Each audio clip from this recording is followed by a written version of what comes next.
dipersembahkan oleh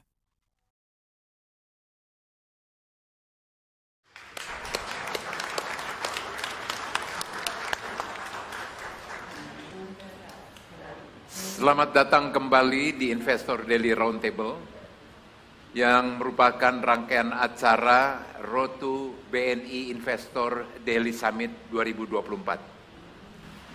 Ibu, Bapak, dan Saudara sekalian, kita akan membahas isu-isu strategis dan mendalam seputar ekonomi Indonesia, ekonomi global, potensi serta tantangan yang dihadapi bersama narasumber-narasumber yang sangat kompeten di bidangnya. Hari ini kita akan berdiskusi dan mengulas tentang bagaimana menjaga tata kelola pangan menuju ketahanan pangan. Dan telah hadir bersama kita seorang sosok yang luar biasa. Beliau menteri 2 kali. 1 kali ditambah berapa bulan, yaitu Bapak Amran Sulaiman, yang memang tidak ada pilihan lain menghadapi situasi kritis seperti ini selain memanggil kembali orang yang sangat ahli di bidangnya, yaitu Pak Menteri Pertanian, Bapak Amran Sulaiman. Dan yang kedua, seorang bankir yang berkecimpung cukup lama di dunia perbankan, tetapi juga di dalam perjalanan kariernya membiayai masalah-masalah yang berkaitan dengan pangan, dari mulai petani sampai dengan industri pangan sendiri, yaitu Pak Sis Apik Wijayanto, Direktur Utama ID Food. Sebelum memulai diskusi hari ini, kita simak tayangan berikut.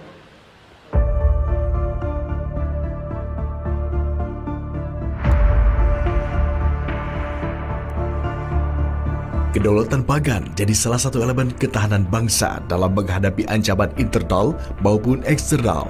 Kuncinya ada pada tata kelola yang tepat. Tata kelola pangan nasional telah mengalami perubahan besar-besaran sejak terbitnya Perpres nomor 66 tahun 2021 tentang Badan Pangan Nasional atau Bappenas.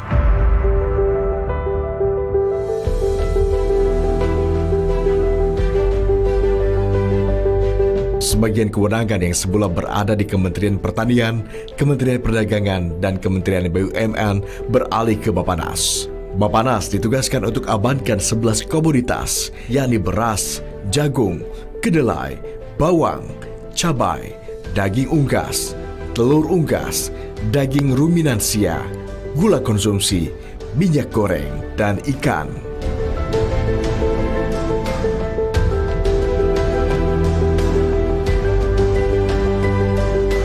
Kementan kini lebih banyak pegang peran krusial di hulu. Peningkatan produksi pangan harus jadi prioritas utamanya untuk mengurangi ketergantungan impor.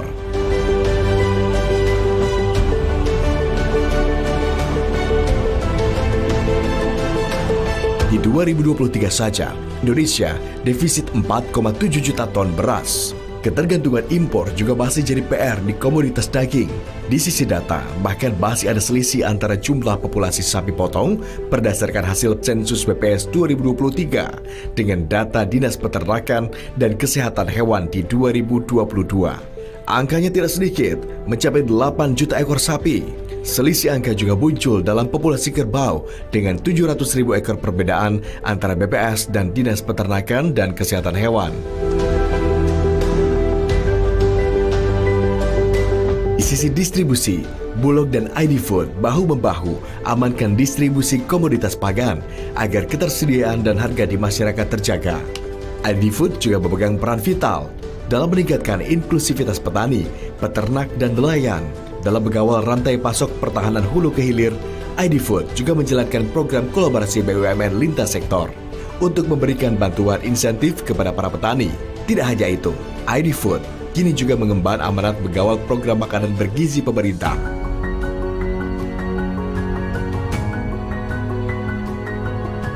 Lantas, bagaimana sinergi yang harus dijalin untuk memastikan penguatan ketahanan pangan berjalan optimal?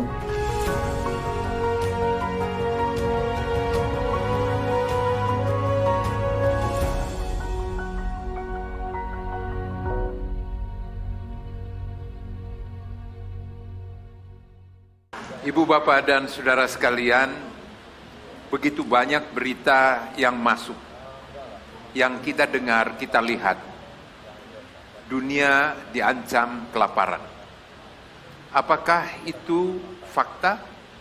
Ataukah itu sesuatu yang hanya sekedar menakutkan? Dan Indonesia sebagai bagian dari itu juga otomatis akan mendapatkan ancaman itu. Kalau kita menyaksikan dan kita merasakan bagaimana perubahan iklim itu terjadi, suasana panas, cuaca yang sangat panas, kekeringan dan hujan di bulan yang berikutnya, sesuatu yang nyata kita alami yang belum pernah kita hadapi. Tidak adil kalau kita hanya sekedar menyalahkan pemerintah yang tidak siap. Walaupun ada hal-hal yang kita juga mendengar bahwa ada beberapa kejadian yang membuat repot Pak Amran sekarang ini. Ibu, Bapak, dan saudara sekalian, beliau pada saat menangani dalam situasi yang normal, barangkali banyak waktu yang bisa kita berdiskusi. Tetapi situasi iklim yang tidak normal, dunia mengalami persoalan, import juga terbatas karena dunia membatasi dirinya untuk melepas bahan pokoknya. Ditambah Pak Menteri Pertanian kita ini harus mengurusi masalah internal, mengembalikan kembali motivasi kerja dan berbagai hal lainnya yang tidak usah kita tutupi tapi tidak usah kita bahas. Karena percayakanlah kepada beliau, saya bersahabat dengan beliau, kami dulu berbeda pendapat, tetapi satu tujuan, yang sesudah itu kami berdiskusi dan tetap berdebat di luar sidang kabinet dan sebagainya, yaitu tujuannya adalah bagaimana mengatasi atau mendapatkan harga pangan yang terjangkau, tetapi pendekatan beliau sangat tepat, yaitu jaga petani saya, yang di bawah asuhan beliau. Jadi tidak ada sesuatu yang sangat pribadi. Tujuannya yang disampaikan oleh Pak Menteri Pertanian itu semuanya bisa kita terima.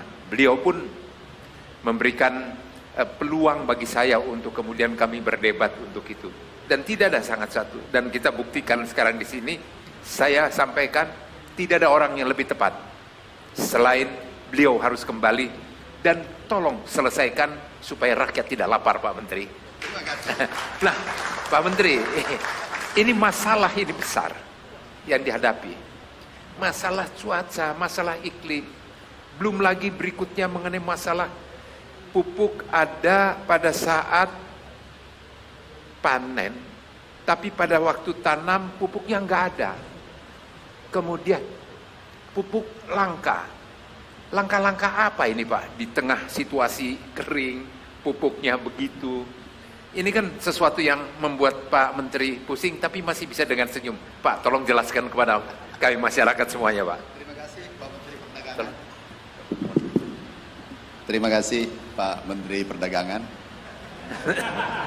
Kita berbeda tetapi tetap satu. Saya ingat betul di saat kami berbeda pendapat dengan beliau. Saya katakan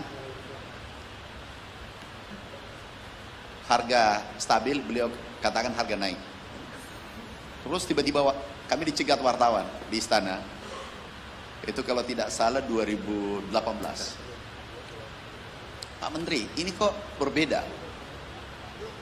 Kalau sama, berarti sama-sama Menteri Pertanian. Makanya ada Menteri Pertanian, ada Menteri Perdagangan. Terus kok bisa beda? Ya harus beda. Saya harus membela petani 150 juta, Menteri Perdagangan harus menjaga konsumen 120 juta. Totalnya 270 juta, itulah Indonesia, itulah merah putih. Beliau katakan, oh iya benar juga. Nah, kembali, jadi kami ditakdirkan kembali jadi menteri, bukan karena hebat, karena keberuntungan. Orang beruntung mengalahkan orang hebat. Jadi takdir, garis tangan. Kami juga kalau orang hebat, ada Pak Sutarto, ini orang hebat-hebat semua. Ada beliau sering kami diskusi, tentang pangan dan seterusnya. Nah, gini Pak, kondisi pangan dunia memprihatinkan sekarang. Kami baru pulang dari Vietnam dan China. Di sana juga terjadi penurunan drastis produksi. Kalau kita melihat data, ada 10 negara kelaparan dan ada 59 negara di dunia itu terancam kelaparan. Penduduk yang sudah kelaparan, bukan terancam, 970 juta, hampir 1 miliar sekarang kelaparan. Nah, dampaknya ke Indonesia. Ini kita lihat ini data. Sekarang Indonesia juga El Nino. Kena El Nino, kemudian anggaran turun. Jadi ada El Nino, faktor pertama yang menyebabkan turunnya produksi dari 34 juta ton menjadi 30 juta ton. 4 juta ton. Ada El Nino, anggaran turun. Dulu waktu kita sama-sama Pak Mendag itu 34 triliun. Sekarang 14 triliun dan direncanakan 8 triliun. Jadi ini direncanakan. Kemudian pupuk kita bisa lihat dulu 9,55 juta ton, itu pun masih banyak yang berteriak. Sekarang direncanakan tahun ini 4,73 juta ton, 50%. Kami mengilustrasikan dalam ruangan ini, katakanlah ada 100. Tapi karena ada krisis, ada perang, bahan baku naik, ada perang Ukraina dengan Rusia. Ada 100 dalam ruangan ini, tapi karena ada krisis, oke deh 50% puasa. Puasa 4 tahun. Kalau dalam Islam puasa 3 bulan. 1 bulan. Ini 30 hari. Ini puasa 4 tahun. Kira-kira gitulah analoginya supaya lebih mudah dipahami. Pupuk ini tidak bisa dikurangi. Mutlak. Ketahanan negara, ketahanan pangan identik ketahanan negara. Pangan bermasalah, negara bermasalah. Masih ingat pesan Bung Karno itu tanggal 27 April 1952 pada saat meletakkan batu pertama IPB, jurusan IPB pada saat itu. Beliau mengatakan mati hidupnya suatu bangsa tergantung pangan. Pangan tidak ada peradaban, dunia tidak ada, dan kita bermasalah. Kelihatan sepele itu pangan, tapi seperti suami istri. Baru terasa kalau istri kita lagi tidak ada, atau kita jalan-jalan kemana, ke luar negeri 1 bulan, baru terasa. Seperti itu pangan, seperti tidak ada masalah. Sekali lagi saya katakan, jangan bermain-main dengan pangan. Faktor yang menentukan kemarin, yang mempengaruhi sehingga produksi turun adalah, yang pertama adalah pupuk kurang 50%. Kemudian ada El Nino. Ketiga, ada kebijakan. Yang kita bahas dulu, kartu tani. Karena kartu tani, ada 20% penduduk Indonesia tidak bisa terjangkau. Remote area yang seperti di pegunungan dan seterusnya. Tidak bisa mengambil pupuk. Karena tidak ada signal dan seterusnya. Harusnya itu berlaku secara bertahap. Kami sekarang solusinya adalah cabut menggunakan KTP. Kemudian pupuk kami menghadap, kami bahas di ratas. Dan itu 5 kali kami bahas. Kami izin Bapak Presiden, masalahnya adalah anggaran kita, jumlah pupuk kita, ada kebijakan yang disempurnakan, 3 kami selesaikan dalam waktu 5 bulan. Hasilnya Pak Mendak, mudah-mudahan Bapak baca, yang biasa dibaca adalah kalau beras produksi turun. Mudah-mudahan terbaca, bulan lalu yang awal kami dilantik Oktober itu impor 500.000 ton jagung, bulan lalu kita ekspor ke Filipina 50.000 ton dalam waktu 5 tahun. Umur jagung kan cuma 4 bulan, 3 bulan, 4 bulan. Tapi itu kerja keras kita semua. Dan Bapak Presiden langsung memutuskan.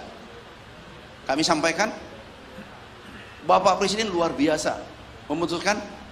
Beliau ngecek di lapangan, ternyata petani betul-betul butuh pupuk, dinaikkan 100%. 28 triliun sudah naik dan kuantumnya dan posisi pupuk ada di wilayah masing-masing. Yang terpenting, kami ubah peraturan pemerintah yang dulunya adalah rupiah.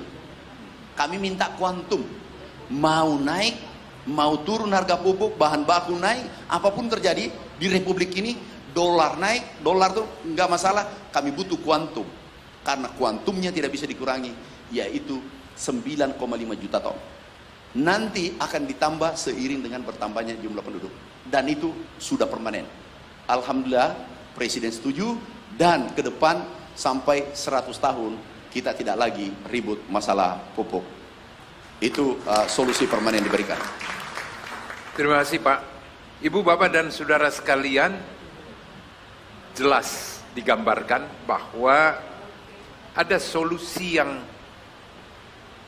menyelesaikan, solusi yang langsung, tidak berkutat kepada angka rupiah, yaitu mengenai kebutuhan pupuk, maka jumlahnya saja yang diikat. Itu usulan yang sangat brilian dan hanya bisa diajukan oleh seseorang yang memang menguasai dan mempunyai pengalaman untuk itu. Dan Pak, saya kali ini, kita tahu kalau Pak Menteri Keuangan itu kalau ada uang masuk beliau senang, uang keluar beliau tahan, kan itu kelakuannya Bu Menteri Keuangan. Tapi ya kita harus akuilah, itulah bendaharawan negara. Tapi Pak, barangkali juga Bapak tolong tidak menutup mata. Kali ini saya mau membela Pak. Anggarannya diturunkan karena masalah kepercayaan atas pengguna anggaran. Setelah Bapak maka dikembalikan lagi. Artinya Bapak mendapatkan kepercayaan dari Bu Menteri Keuangan. Anggaran itu dikembalikan naik lagi. Karena pasti anggarannya akan tepat sasaran. Jadi itu kali ini Bapak tidak usah marah ke saya, tapi itu kira-kira Pak. Jadi tapi toh akhirnya kan teratasi masalah itu. Dan memang tepat. Nah, mengisi kebutuhan kekosongan yang memang nyata tadi disampaikan, tidak ada pilihan lain selain kita import ya Pak ya, untuk mengisi gapnya ini. Mengisi import ini salah satu di luar 9 bahan pokok dan penugasan Bulog adalah ID Food.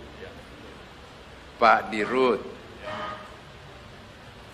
ini mengimport ini bagaimana caranya supaya juga tidak memberikan biaya ekonomi tinggi. Apakah tidak sebaiknya juga BUMN dan swasta diberikan peluang yang sama kecuali penugasan sebagai alat kontrol?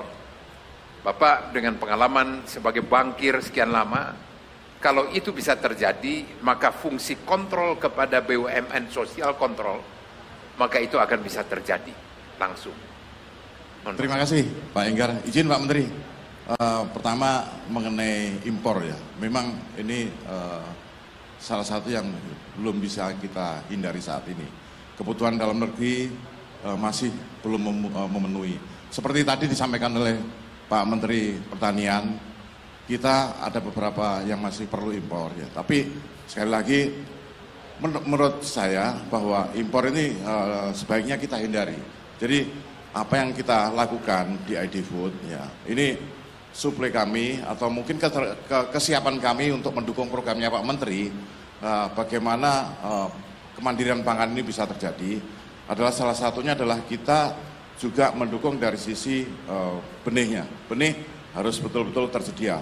Nah ini kami juga punya kapasitas benih yaitu 136.000 ton. Nah ini paling tidak ini sebetulnya 46% dari seluruh kebutuhan nasional. Nah ini yang harus kita jaga. Jadi benihnya juga harus berkualitas. Dari sisi benihnya tadi Pak Menteri sudah bicara tentang pupuk. Bagaimana kita juga melakukan distribusi pupuk ya. Ini ada PT PPI yang dimana anak perusahaan ID Food yang bergerak di bidang distribusi pupuk bersama dengan Lusindo juga. Ini melakukan distribusi pupuk juga. Nah, oleh karena itu harapannya pupuk ini juga paling tidak distribusinya cepat, tepat waktu. Dan juga bagaimana harganya tadi disampaikan Pak Menteri juga. Harus yang dibutuhkan petani adalah kuantumnya. Kuantum. Nah, kuantum ini juga harus terpenuhi juga. Sehingga kemandirian petani, bagaimana untuk meningkatkan produktivitas dari sisi kebutuhan pupuk ini bisa terpenuhi. Nah, kalau tadi disampaikan Pak Menteri juga bagaimana kebutuhan pupuk, ya ini harus tersebar di seluruh Indonesia. Kami juga punya cabang di seluruh Indonesia, ada 93 outlet yang siap untuk mendukung distribusi pupuk ini, baik PT Raja Wali Nusindo ya, dan juga PT PPI yang siap untuk mendistribusi pupuk. Nah, untuk benihnya kami siap untuk PT SHS yang juga punya 42 outlet benih di seluruh Indonesia.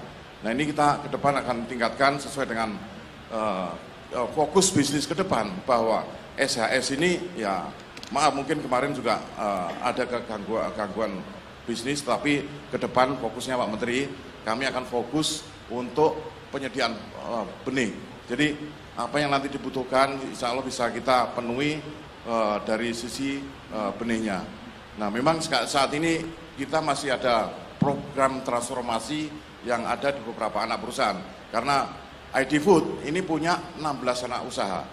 16 anak usaha ini ada yang bergerak di bidang garam, peternakan, ada yang gula, perikanan, supporting, ada retail, perdagangan dan logistik, dan tanaman pangan. Sebagaimana tadi kami sebutkan, tanaman pangan ini adalah Sangyang Sri, kami siap untuk support bagaimana paling tidak ini kita hindari impor ini. Impor harus kita hindari.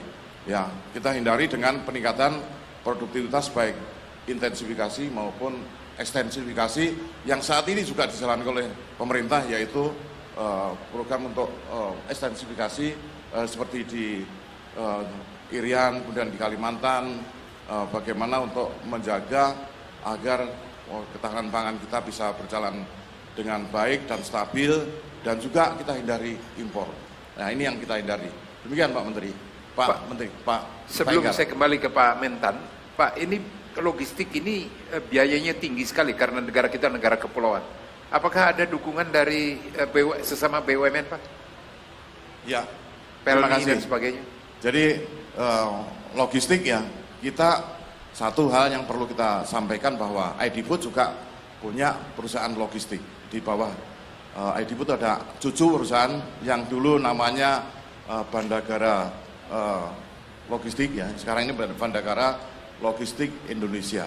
Ini juga tersebar baik di seluruh Indonesia, tersedianya ada di Medan, di seluruh Indonesia tersebar, dan ini punya fungsi juga bagaimana kesiapan untuk nanti kalau kerjasama untuk pangan maupun pupuk juga siap. Nah, ini kami juga dari sisi logistik siap, dan dukungan dari pemerintah juga, dari terutama BUMN yang lain. Kami juga sudah melakukan kerjasama dengan Pupuk Indonesia. Kami sudah kolaborasi dengan Pupuk Indonesia dan PT PLNI juga, bagaimana transportasi pupuk, distribusi pupuk ini bisa lancar untuk pengiriman ke seluruh outlet kami yang ada di seluruh Indonesia, sehingga kebutuhan pupuk, kebutuhan pangan paling tidak bisa kita jaga untuk logistiknya, kelancarannya. Demikian Pak Enggar. Agak lega juga karena punya untuk logistik sendiri, Pak ya. Karena kalau Bapak mengandalkan PLNI, jangankan Bapak, kami juga masyarakat juga agak ragu-ragu, Pak. Antara ada dan tiada itu barang, Pak. Ya, nyampe tidak, nggak tahu. Sedangkan pangan itu adalah hal yang sangat utama. Jadi, Pak, kalau mengatakan bahwa kalau kita melihat negara ini bisa aman melalui masa kritis pada kemarin beberapa waktu yang lalu karena El Nino dan sebagainya, itu karena cadangan berasnya diambil satu keputusan yang menurut saya keputusan yang ad hoc tetapi harus menyelesaikan, dan karena ada bansos. Tanpa ada itu maka akan terjadi social unrest. Pak, Bapak itu akan menentukan pemerintah ini bagaimana perjalanan sekarang dan ke depan. Karena perut lapar, maka social unrest itu akan sangat mudah dipicu. Dan di tangan Bapak lah untuk bisa menjamin bahwa kesejahteraan masyarakat terjamin, dan secara bertahap, saya setuju sekali pernyataan Bapak, Jangan semua sekaligus, semua secara bertahap untuk kita meningkatkan kembali swasembada yang sudah tertinggal. Di mana saya lihat Bapak bagi-bagi pompa dan sebagainya, saya bilang ini langkah yang luar biasa. Tapi kan kami ini semua masyarakat dan kami semua awam. Bapak bagi pompa airnya dari mana dan sebagainya. Bapak barangkali secara lebih teknis bisa bantu jelaskan, Pak. Makasih Pak Enggar. Jadi setelah kami dilantik, kami ditanya gimana solusi Republik ini ke depan untuk sektor pangan. Saya katakan, Pak, tunggu kami diskusi di lapangan. Tidak bisa diputuskan di atas meja. Kita diskusi petaninya, kita lihat kondisi lapangan. Setelah singkat cerita, kami kembali ratas, kami sampaikan, Pak, solusi jangka pendek, solusi jangka panjang. Jadi untuk jangka pendek, saya katakan karena sekarang butuh pangan, hanya satu solusi jangka pendek untuk sekarang ini, yaitu pompanisasi. Nah, di sini bukan tidak ada masalah. Saya katakan pompanisasi di Pulau Jawa ada 500.000 hektar upland. Yang dikatakan upland, tanam 1 kali, harusnya jadi 3 kali. Di sisi lain ada sungai besar, bukan sungai kering yang kita pompa. Ada yang bertanya, Pak, kalau tidak ada airnya, ya ngapain dibahas itu tidak penting. Anak SD pun tahu, kalau tidak ada air, apa bisa dipompa, apanya yang mau dipompa. Ada yang bertanya seperti itu, Pak. Dan S3, saya kasihan juga ini, tapi begitu aku cek bukan S3 pertanian, jadi aku maklumi. Aku cek ijazahnya bukan S3 pertanian, aku maklumi. Nah, yang kita pompa adalah Begawan Solo, Musi, Sungai Musi, Berantas, Cimanuk, dan seterusnya. Ini tidak pernah kering. Sungai Musi itu tidak pernah kering. Kami cek lapangan, ada masalah. Undang-undang nggak boleh disedot, karena harus menjaga biota yang ada, biota sungai yang ada. Akhirnya kami menghadap Bapak Presiden. Bapak Presiden, ini tidak boleh. Itu kata Menteri PU. Kami dipanggil berdua. Kami ketemu Pak Menteri PU, Bapak Presiden. Pak Menteri PU, gimana? Pak, ini nggak bisa. Ini undang-undang dan seterusnya. Ini di atas Perpres, di atas permentan. Kalau permentan bisa aku langsung tanda tangan hari itu juga. Ini undang-undang. Saya bilang, Pak Menteri PU tinggal 2 pilihan.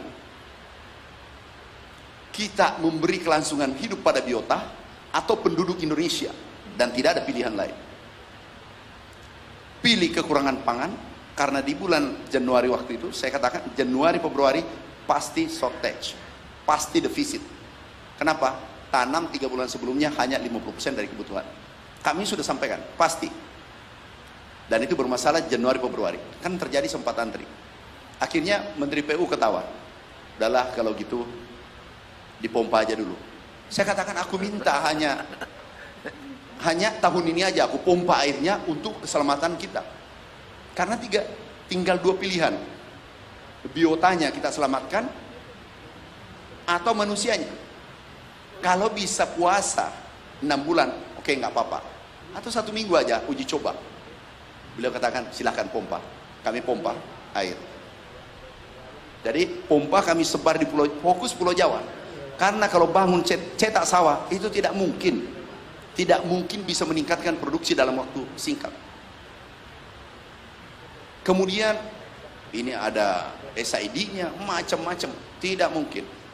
Salah satu solusi cepat adalah pompa, kemudian berikan benih unggul, kemudian berikan alat mesin pertanian agar bisa dikelola, sehingga kami sampaikan saatnya Indonesia bertransformasi pertanian tradisional menuju pertanian modern. Itu pilihannya. Nah, mulai dari tanam sampai RMU penggilingan, sampai packaging. Kami membentuk klaster. Jadi satu klaster 10.000 hektar. Jadi di sini pertanian modern, modern agriculture.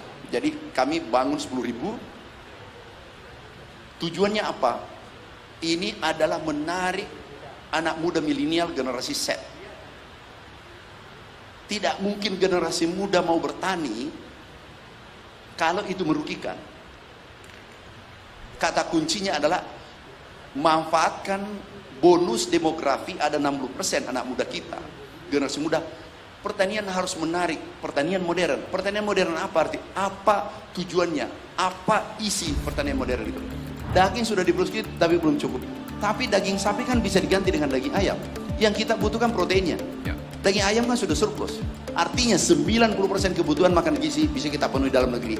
Dan ini menggerakkan ekonomi di desa nantinya.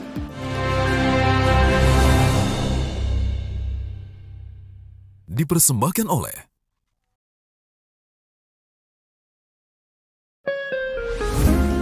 sekarang apa-apa harus bintang 5. Belanja, liburan, sampai urusan rasa harus bintang 5. Cuma Fiesta yang pasti bintang 5. Bintang 5 dagingnya, bintang 5 crispy bubble-nya, bintang 5 enaknya. Makan di rumah berasa di restoran bintang 5. Fiesta pasti bintang 5.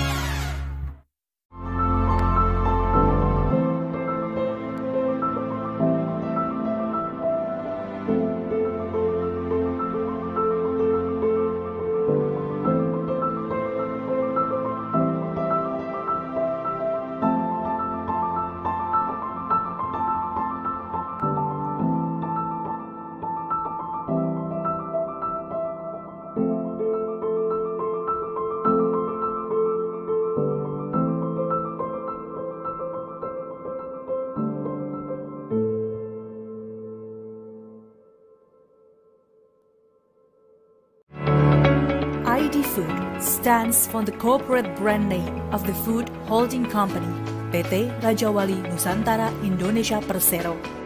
ID Food was formed and established by the government of Indonesia to realize 3 main objectives, which consist of supporting national food security.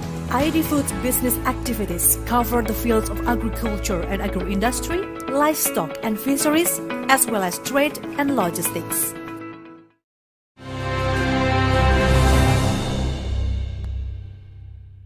Dipersembahkan oleh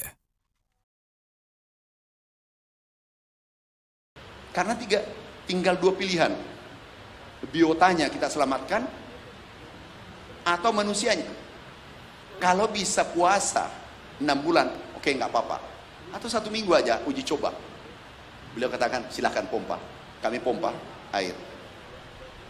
Jadi pompa kami sebar di fokus Pulau Jawa.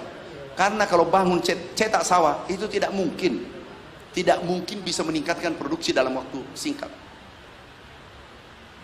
Kemudian ini ada SID-nya, macam-macam, tidak mungkin.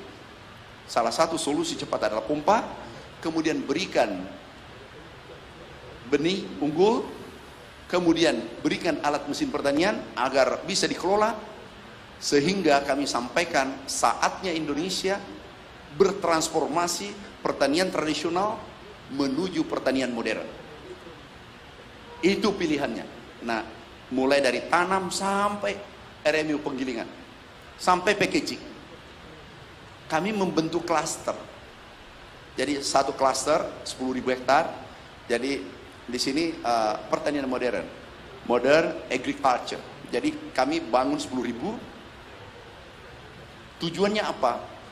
Ini adalah menarik anak muda milenial generasi Z. Tidak mungkin generasi muda mau bertani kalau itu merugikan.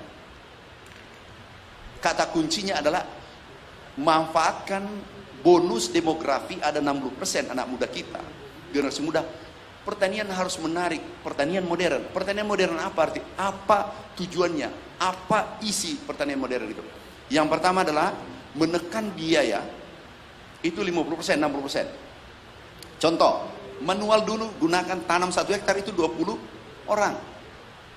Dengan menggunakan rice transplanter itu buatan sendiri, Pak Enggar. Itu hanya 1 orang dan 3 jam, 4 jam selesai 1 hektar. Kemudian combine harvester, panen. Kalau panen dulu kan gini, pakai sabit. Itu 20 orang. Dengan alat ini kita gunakan, ini alat kita gunakan, itu hanya 4 jam 5 jam. Bisa 10 hektar 1 hari. Kalau dulu 1 hektar 20 orang, artinya 20 hari kalau 1 orang yang bekerja. Kita menekan biaya. Kemudian meningkatkan produksi. Ada losis 10,2%, itu bisa keambil. Kemudian bisa melakukan tanam cepat. Istilah di Jawa, tanam culik. Panen langsung tanam karena ada pompa tadi. Pompa, langsung tanam. Nah kemudian tanam, bahkan itu kita menggunakan autonomous. Ini tidak ada operator. Mimpi kita, generasi muda bertani dari bawah pohon. Bila perlu dari rumahnya. Di setting sampai selesai penggilingan, bila perlu di meja baru ketemu.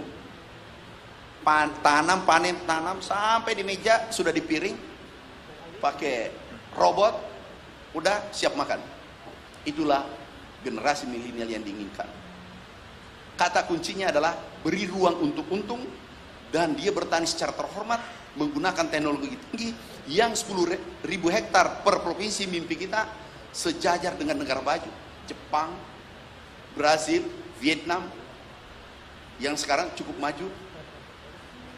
Ini sejajar dengan negara-negara maju, pertanian negara maju. Untuk klaster ini, karena pertanian Indonesia, petani kita latah. Kalau melihat kemajuan, langsung dia lakukan. Ini mudah, petani sangat mudah. Petani nggak usah dipaksa. Beri ruang untuk untung, dia berproduksi. Tapi yang parah di Republik kita, di negeri kita cintai, yang biasa mengamat adalah yang tidak paham. Di situ masalah besar juga salah satunya. Jadi terkadang memberikan statement, aku ketawa saja, urut dada. Jadi Menteri Pertanian ini harus minum pil tiap hari. 3 kali sehari aku minum pil sabar. Harga naik, konsumen marah. Itu 170 yang bukan petani. 150 lah, katakanlah, sekitar 120-150. Kalau harga turun, petani marah. Harga sedang-sedang, pengusaha cemberut.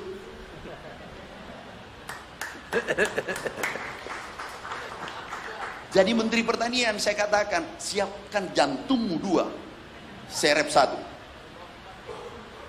Jadi Pak Menteri, mimpi besar kita ke depan, ini solusi cepat tadi, yang pompa, kita membangun klaster, kemudian kita ekstensifikasi, ada potensi lahan kita 10 juta hektar lahan rawa, mineral, bukan gambut. Ini perlu saya perjelas, lahan rawa kita mineral bukan gambut, itu 10 juta hektar. Kemudian Maroke ada 1 juta hektar. 3 juta kita garap Pak Menteri, Pak Enggar, 3 juta aja kita garap selama 3 tahun, 1 juta per tahun. Persoalan pangan tidak perlu lagi kita bahas. Kita akan menjadi lumbung pangan dunia dan bisa memberikan bantuan pada negara saudara-saudara kita yang kelaparan. Itu pasti bisa. Yang penting kita kolaborasi. Yang penting kita sepakat bernegara bahwa kita harus raih. Ada yang mengatakan tidak mudah. Itu tidak, memang tidak mudah. Sukses itu tidak mudah. Yang mudah adalah bangun, tidur, makan, bangun, tidur, makan. Itu yang mudah. Yang susah adalah menembus cita-cita yang kita impikan. Dan pasti bisa. Kita kan sama-sama dulu Pak. Swasembada kan? 2017, 2019, 2020. Kita juga berdua, kita ribut, tapi swasembada, dia adem, tapi negara lain, maksudku, bukan di Indonesia, adem, tapi impor. Aku dulu, kalau di sidang, di Ratas, hampir kita tidak pernah sepaham ya Pak. Benar. Tapi kalau selesai kita telepon-teleponan. Kenapa? Sama-sama anak bangsa ingin menjaga NKRI, menjaga merah putih. Beliau aku undang datang di pertanian. Aku diundang, aku datang. Ini pertama aku datangi. Kenapa? Aku menjaga persahabatan itu. Yang dikatakan bersahabat adalah saling mengoreksi di saat keliru. Dan itulah kesempurnaan. Jadi Pak, insya Allah inilah short term tadi, pompanisasi, long term adalah kita bangun 3 juta hektar. Kita hitung, insya Allah semua teman-teman ada pengamat ini. Ada mengatakan tidak mudah. Iya, merdeka juga tidak mudah. Bambu runcing, nggak ada logikanya. Nggak ada logikanya tempur dengan bambu runcing kita menang. Kita sudah merdeka. Kalau kita saling mengeritik terus-terus, nggak apa-apa mengeritik, konstruktif. Bukan mengeritik tidak ada ujung. Bukan mengeritik karena ada kepentingan. Bukan mengeritik karena dia sama-sama importir. Ya kan berhenti impor kalau kita swasembada. Nah, ini nanti kita jaga bersama karena sekarang iklim tidak bersahabat di dunia. Iklim tidak baik-baik saja. Dan saya berani katakan bahwa inilah yang paling berat. Tahun ini yang paling berat, kondisi ini paling berat. Karena El Nino, dan El Nino itu unik. Kita tanam nih di Jawa Tengah, 2 bulan lalu, 3 bulan lalu tanam, 2 minggu hujan, tanam tiba-tiba terhenti. Ribuan hektar ini mati seketika dan aku turun, saksikan. Orang mengatakan ada hujan, tetapi itu terkadang tiba-tiba terhenti dan baru kami alami sekarang, oh El Nino. El Nino masih berlangsung sampai sekarang dan overlap dengan kekeringan. Sekarang nih Pak, kekeringan kemarin menurut BMKG itu bulan, aku terima suratnya bulan 5. Overlap dengan El Nino. Kemudian pupuknya dikurangi, kemudian anggarannya dikurangi. Artinya direncanakan. Tetapi alhamdulillah Bapak Presiden semua sudah disetujui, pompa disetujui, pupuk disetujui, tinggal kita kerja. Pak Enggar dan tanpa teman-teman semua, kami bukan siapa-siapa. Kami tidak bisa kerja sendiri. Kami butuh dukungan dari seluruh teman-teman pengamat, butuh masukan. Kita saatnya menyatu. Karena yang kita jaga adalah merah putih. Kalau pangan bermasalah, negara ini bermasalah. Terima kasih.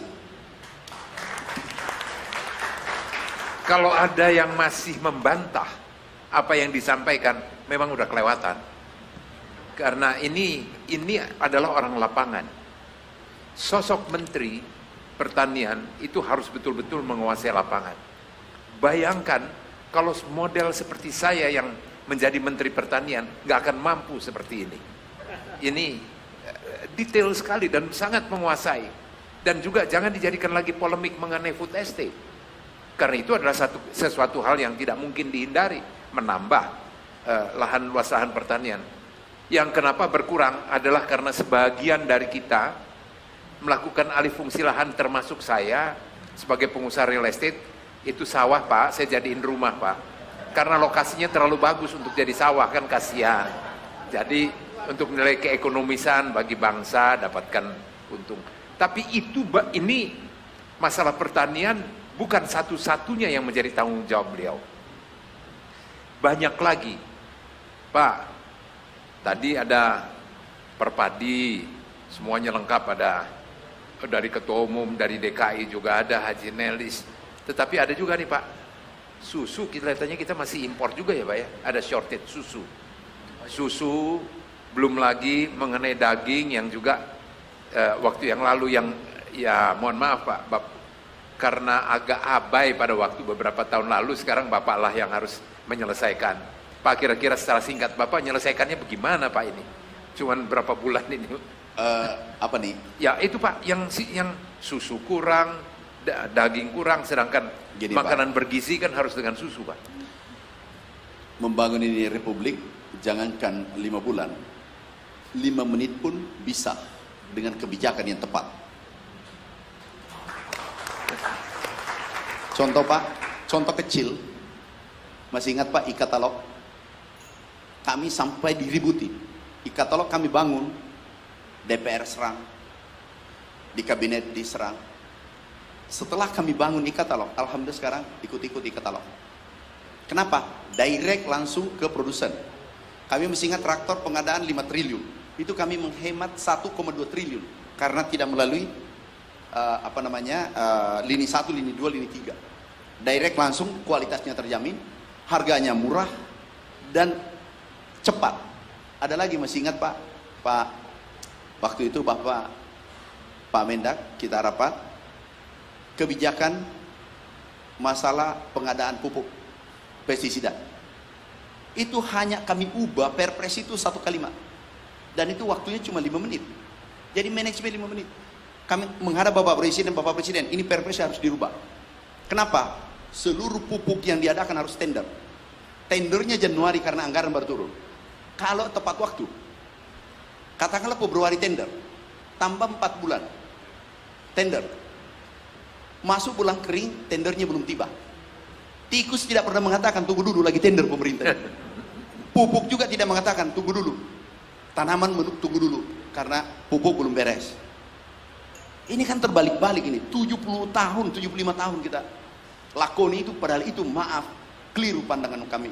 Akhirnya pada saat itu kita ubah, hemat dari anggaran, tepat waktu, tepat sasaran, dan bisa diadakan pada saat ada serangan hama. Kami ingat ada serangan hama wereng di Jawa Barat, langsung kami perintahkan ini malam, tombol di katalog, beli. Langsung kita beli. Kalau tender dulu, werengnya sudah menyebar sampai Jawa Timur. Nah itu yang kecil-kecil kebijakan seperti itu bisa kita lakukan Pak Menteri. Nah kebijakan sekarang tadi pupuk sudah. Ini tidak akan diubah ke depan. Nggak mungkin menterinya datang langsung berubah. Pasti petaninya berteriak bahwa volume yang kita tetap kunci. Dan nanti tinggal kita tambah. Berapa tambahan per tahun. Yang kedua, pompanisasi pasti tidak akan diubah. Nah masalah daging, susu, memang publik itu selalu ingin kita sempurna. Tolong dong lihat juga, ekspor pertanian itu 500 triliun. Tapi bukan kerja saya, kerja kita semua. Termasuk teman-teman pengamat. Kerja anak bangsa di Republik ini yang bergerak sektor pertanian. Termasuk wartawan, termasuk Bapak. Ini kerja kita, CPO nomor 1. Jadi jangan daging. Tapi kita sudah buat program Pak. Insya Allah ke depan kami sudah kumpulkan yang mau impor impor sapi, susu. Solusinya adalah kita memberikan ruang pada pengusaha untuk impor dan jangan dipersulit. Mimpi kami ini, karena kami masa jabatan tinggal 4 bulan. Bisa jadi yang jadi menteri ada di sini kan? Ada Pak, apalagi tampaknya harus kembali lagi Pak. Karena tolong selesaikan masalah itu. Pak, aku lanjutkan. Jadi ini kebijakan kami tetapkan. Pengusaha itu mudah Pak. Bapak kan pengusaha. Gimana mengurus administrasi di Republik ini? Heran, di dalam negeri ada 36 ingin siap impor sapi untuk susu. Sudah terdaftar ada 1 juta siap, dananya siap. Pikiran kami yang sederhana, biarkan pemerintah yang urus administrasi, tapi investor tinggal terima jadi. Bagus. Jadi investor, dulu pabrik gula masih ingat Pak, kita bangun 10 jadi semua. 10 pabrik gula kita bangun. Dan aku dibully juga pada saat itu. 10 pabrik gula kami undang 10 orang, you butuh lahan di mana, tempatnya di mana, kami bawa, kami menghadap Presiden. Bapak Presiden, ini dipanggil Menteri Keuangan, keluarkan izinnya, pabriknya berdiri 10. Nah sapi juga begitu, daging Pak. Daging, sapi, susu, ada peminatnya sudah ada 36 orang, 36 perusahaan. Dia bersedia impor 1 juta. Yang penting izinnya, lahannya, dan seterusnya. Itu kan pemerintah. Kalau bisa, Bapak kan pengusaha Pak. Katanya juga saya pengusaha, kata orang. Pak, pengusaha itu gampang. Kalau dipermudah, dia bergerak cepat. Tapi terkadang ada kata-kata, kalau bisa dipersulit, kenapa dipermudah? Nah, insya Allah sektor pertanian, teman-teman, para pemirsa yang mendengarkan, kami akan mempermudah bagi saudara-saudara kita untuk mensupport pangan, makan bergizi ke depan. Makan bergizi ini nanti bukan berdiri tunggal Pak. Aku singgung sedikit ya, boleh ya? Boleh Pak. Ini bukan berdiri sendiri. Itu katakanlah dianggarkan 400 triliun kali 5 itu 2000 triliun. Kalau bisa itu bergerak di desa, dan 80% dipenuhi oleh Indonesia. Ada telur nih, ada sayur, ada daging, ada minyak goreng, semua produksi Indonesia. Kecuali susu tadi sudah diproduksi tapi belum cukup. Daging sudah diproduksi tapi belum cukup. Tapi daging sapi kan bisa diganti dengan daging ayam. Yang kita butuhkan proteinnya. Daging ayam kan sudah surplus. Artinya 90% kebutuhan makan gizi bisa kita penuhi dalam negeri. Dan ini menggerakkan ekonomi di desa nantinya. Jadi jangan dilihat berdiri tunggal. Jangan kita lihat di ujung, tapi kita lihat bahwa ini terjadi multiplier effect di desa. Menggerakkan ekonomi desa. Yang tanam sayur, kemudian yang pelihara ayam, ikan ikan air tawar, kemudian ayam pelihara ayam, bukan ayam ras saja tapi ayam kampung dan seterusnya. Beras kita insya Allah swasembada. Kami yakin dengan dukungan teman-teman, kami sangat yakin swasembada dalam waktu tidak terlalu lama. Jadi selesai Pak. Nah kami sudah buat sekarang, tinggal menteri baru nanti jalankan. Pupuk sudah oke, Arsintan sudah oke, rancangan untuk lahan 3 juta hektar, bahkan kita siapkan 5 juta hektar, sudah oke. Kita siapkan dari sekarang. Aku minta teman-teman kerja keras.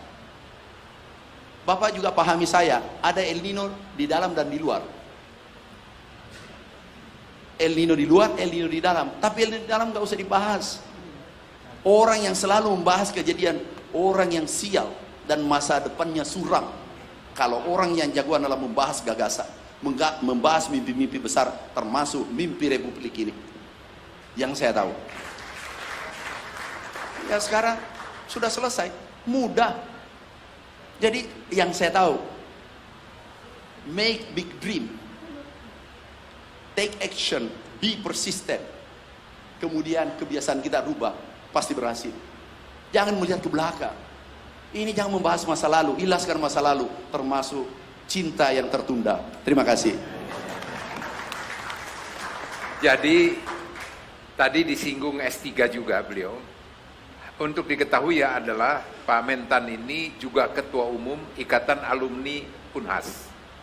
Saya Ketua Umum Ikatan Alumni UPI. Tadi saya takut aja beliau sebut itu dari kampus Bapak, mati saya. Itu aja. Ikatan Alumni UPI tadi yang S3 itu yang ditanya itu yang nggak jelas itu Pak. Bukan dan bukan juga dari Unhas. Jadi tenang kami berdua. Jangan kita saling menyakiti. Jangan Pak. Tidak.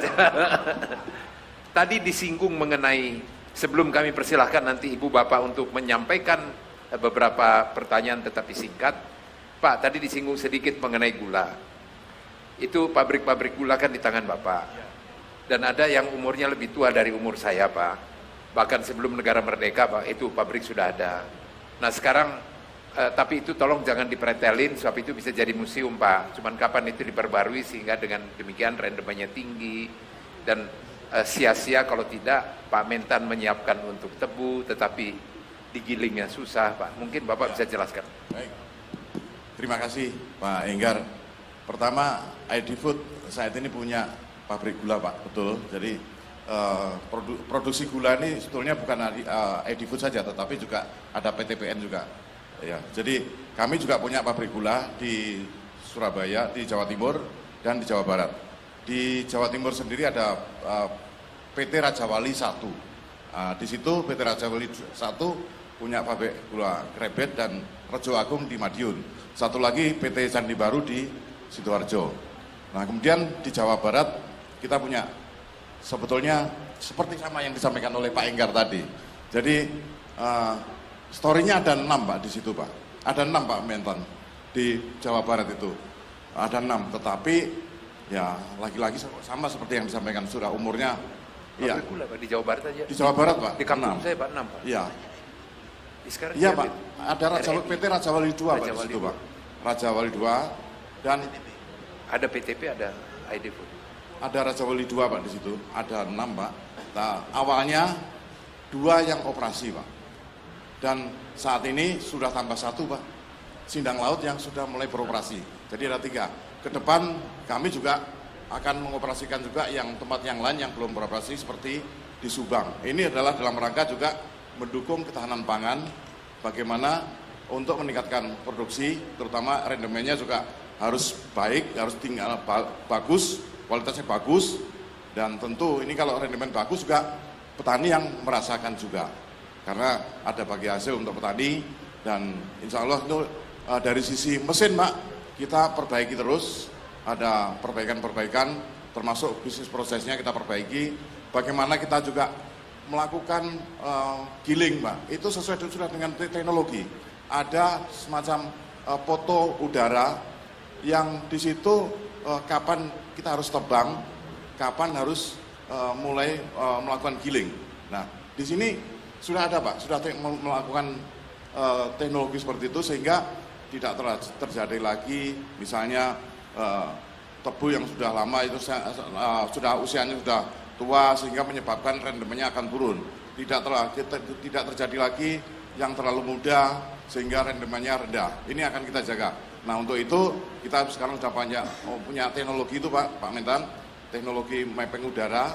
Nah, itu bisa kita lihat dari daunnya sehingga kita bisa pastikan ini produksinya bagus. Ini yang kita jaga. Nah, yang lain ya bagaimana kita meningkatkan juga meningkatkan petani itu untuk juga jangan beralih juga ke produksi yang lain atau bahkan mereka tidak memproduksikan lahannya lagi.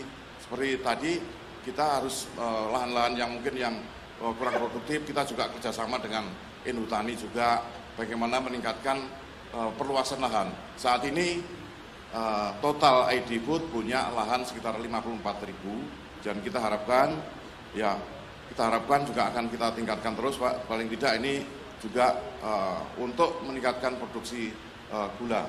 Nah, kalau kita lihat ya memang kita sebagian yang tadi kebutuhan dalam negeri bisa kita support, Pak, tetapi juga memang kebutuhan nasional kita tidak bisa penuhi secara umum sehingga masih ada impor.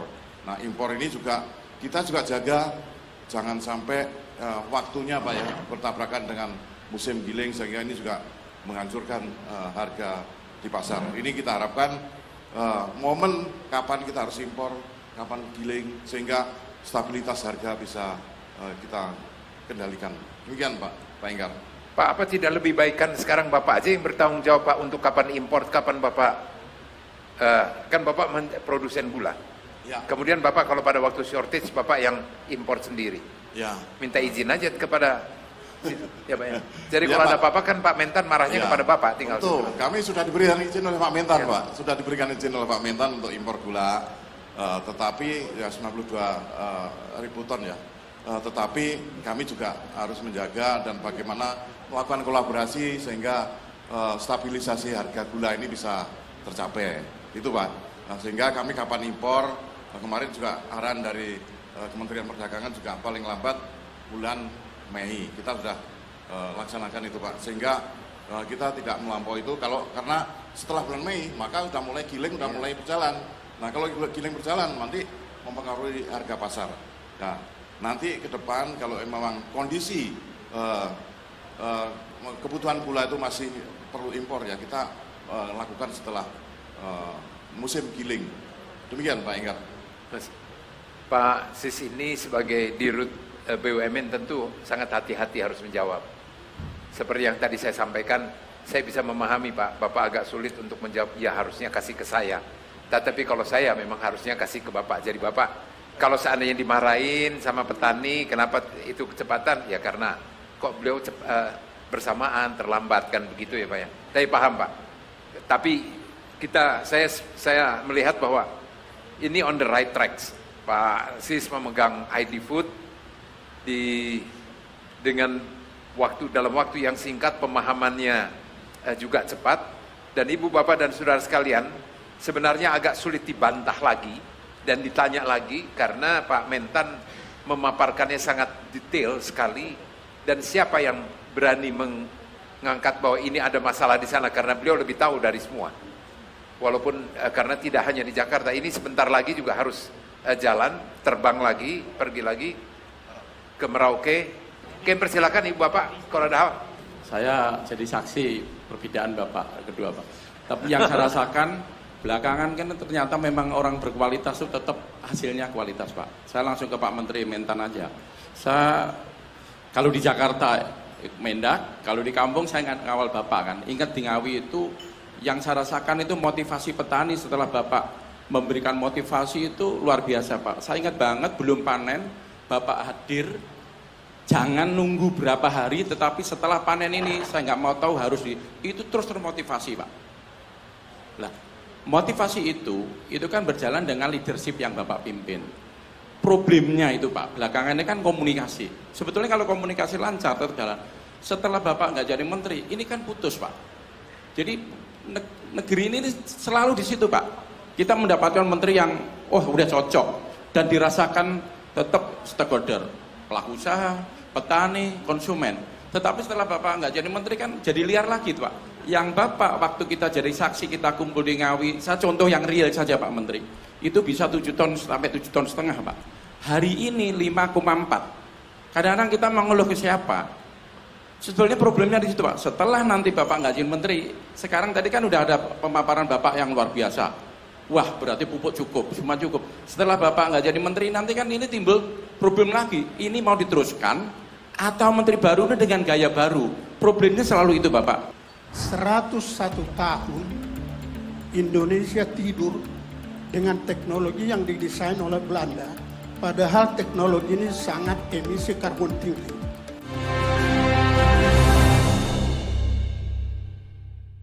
Dipersembahkan oleh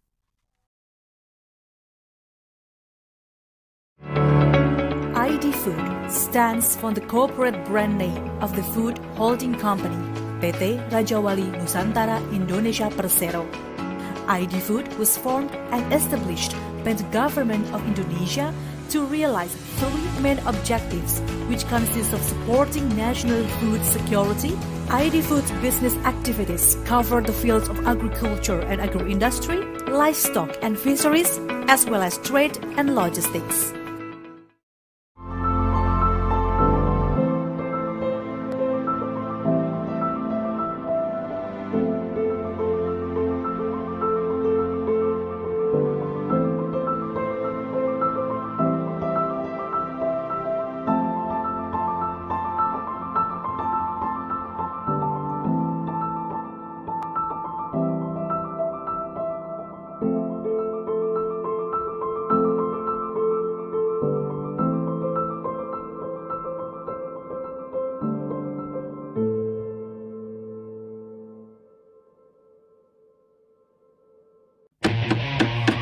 Kualitas juara membuat setiap momen berharga.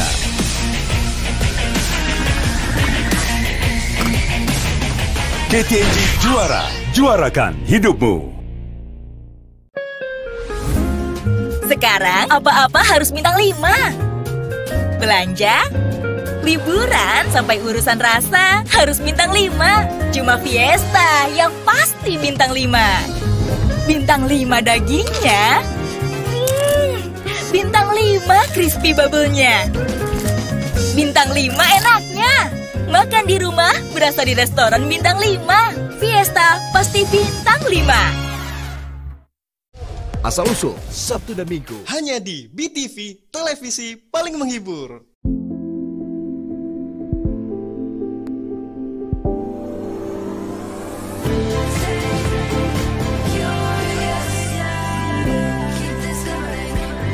IQOS, stay curious. Saksikan Investor Market Today hanya di IDTV.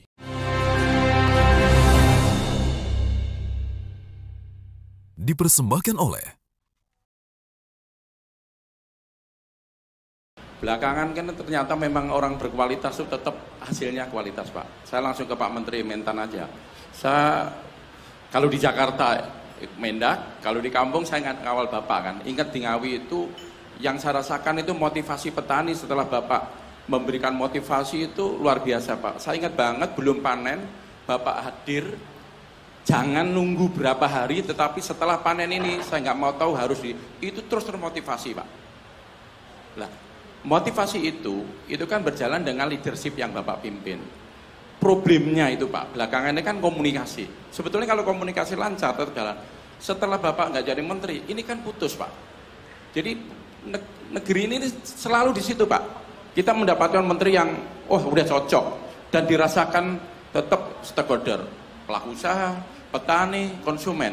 Tetapi setelah Bapak nggak jadi menteri kan jadi liar lagi tuh Pak. Yang Bapak waktu kita jadi saksi, kita kumpul di Ngawi, saya contoh yang real saja Pak Menteri, itu bisa 7 ton sampai 7,5 ton Pak. Hari ini 5,4. Kadang-kadang kita mengeluh ke siapa? Sebetulnya problemnya di situ Pak. Setelah nanti Bapak nggak jadi menteri, sekarang tadi kan udah ada pemaparan Bapak yang luar biasa. Wah, berarti pupuk cukup, semua cukup. Setelah Bapak nggak jadi menteri, nanti kan ini timbul problem lagi. Ini mau diteruskan atau menteri baru dengan gaya baru? Problemnya selalu itu Bapak. Terima kasih. Ya, kami kumpulkan dulu ya Pak ya. Saya nggak bisa menghindar, mohon maaf Pak. Saat ini ada ketua umum saya dulu di HIPMI, Kang Aib, tolong. Aib. Terima kasih. Assalamualaikum warahmatullahi wabarakatuh. Nama saya Aib Syarifuddin. Saya sekarang ini di sini sebagai tukang tempe dan tahu. Jadi saya adalah ketua Kopti atau Gakopti seluruh Indonesia. Kebutuhan kedelai tiap tahun rata-rata 3,6 juta ton per tahun. Dan impor itu rata-rata itu hampir 3 juta ton. Jadi produksi kedelai dalam negeri itu adalah hanya 300.000 ton lebih. Padahal tahun 89 sampai 92 waktu itu kebutuhan kedelai kira-kira 1,2 juta ton karena penduduknya juga sedikit. Itu pernah swasembada kedelai zaman kepala bulognya waktu itu Pak Busanul Arifin almarhum. Sekarang hasil 1,2 juta ton dulu tahun 80-an, sekarang ini hanya tinggal 300.000 ton. Jadi ini kami informasikan sebagai PR daripada Menteri Pertanian, bagaimana cara meningkatkan kedelai, produksi kedelai di dalam negeri. Sebagai contoh, kami pernah survei di Amerika, itu produksi kedelai 1 hektar minimal 4 ton sampai dengan 6 ton di Brazil. Sedangkan di Gerobogan yang percontohan pemerintah itu antara 800 kilo sampai 2 ton per hektar. Jadi jauh sekali. Nah untuk itu barangkali ini PR buat pemerintah. Kami sebagai tukang tempe dan tukang tahu hanya ingin menikmati bagaimana kalau kedelai lokal yang kita pakai untuk makan ibu dan bapak, tempe dan tahu yang memang dirasa enak. Demikian usul kami. Terima kasih. Wassalamualaikum warahmatullahi wabarakatuh. Pak Sahat, silakan. Sebetulnya yang ingin saya sampaikan itu bahwa dunia sudah berubah, the game changer. Tahun 50-an dari Eropa membawa 4 sehat 5 sempurna. Itu yang desain itu peternak. Makanya dia taruh susu di tengah dan daging di kanan. Padahal kita negara kepulauan. Tadi saya tertarik kepada Pak Amran punya yang 7 lingkaran itu.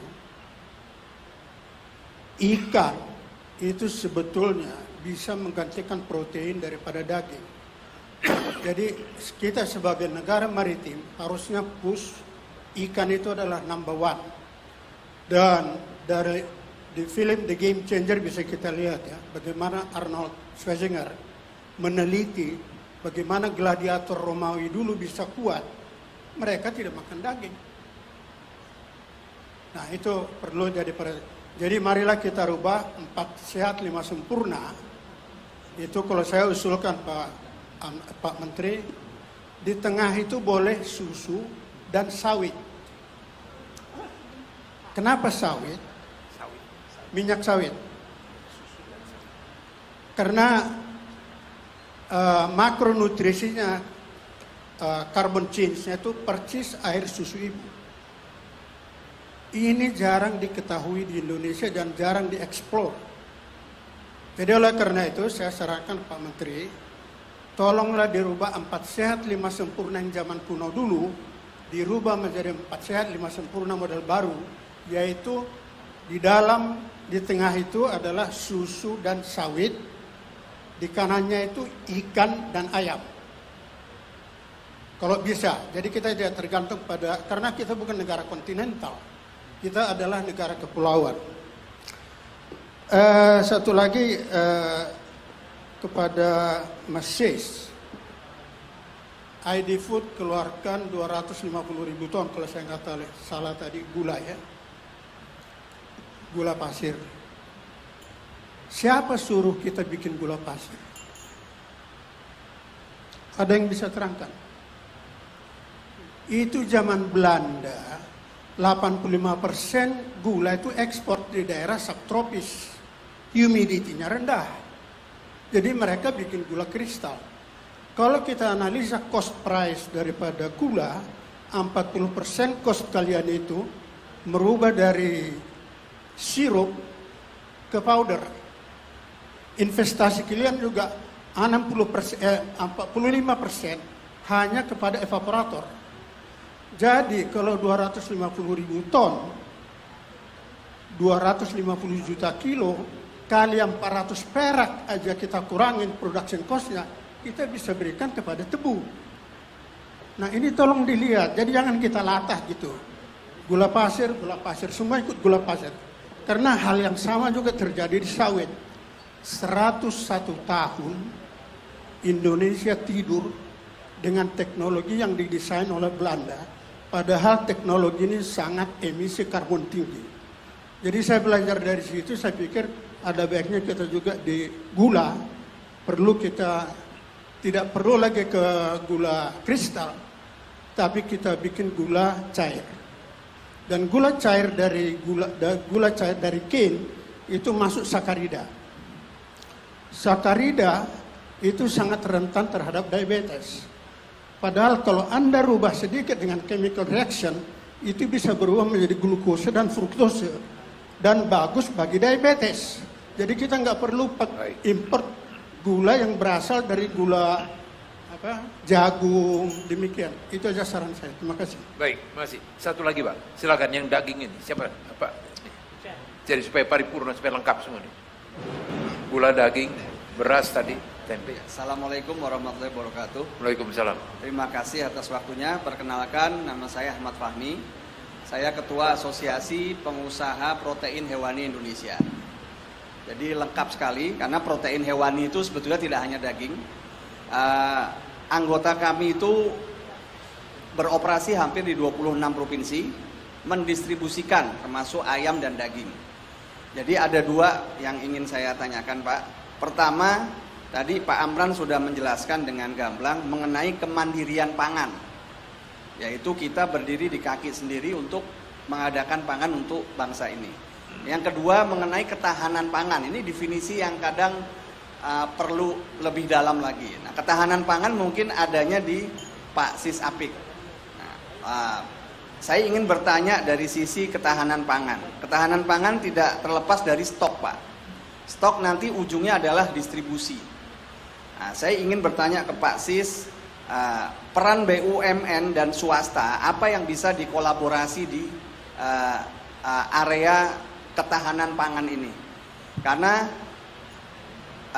jangan sampai dari kami ini merasa kok semua peran diambil BUMN ini, swastanya mau dibawa kemana untuk mendistribusikan pangan, terutama dalam rantai dingin ya Pak, cold storage, karena menurut kami cold chain distribusi ini adalah salah satu jawaban dari ketahanan pangan. Misalnya ikan, ketika musim tangkap, bagaimana caranya kita bisa menstok ikan kita dalam gudang.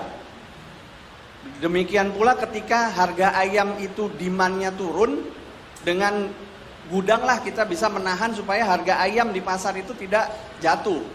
Jadi mungkin hal ini perlu diberikan masukan-masukan, atau mungkin ada hal yang bisa di-sharing ke kami Pak sebagai pelaku usaha swasta. Terima kasih. Terima kasih. Assalamualaikum warahmatullahi wabarakatuh. Pak, tidak ada, tapi satu hal yang ini Pak, nggak ada yang marah-marah Pak, tidak ada yang menekan, karena mereka sudah tidak mungkin, sudah habis kata-kata itu Pak. Cuma baru dibuka 600 hektar, dihantam kiri kanan, tidak bisa tumbuh dan seterusnya. Aku datang, aku ditanya, Pak Menteri, coba gimana food estate? Itu nggak jadi di lapangan. Yang tadi saya katakan, gagasan besar tanpa action, nol.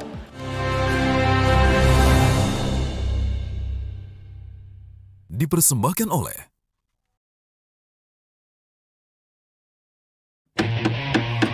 Kualitas Juara, membuat setiap momen berharga.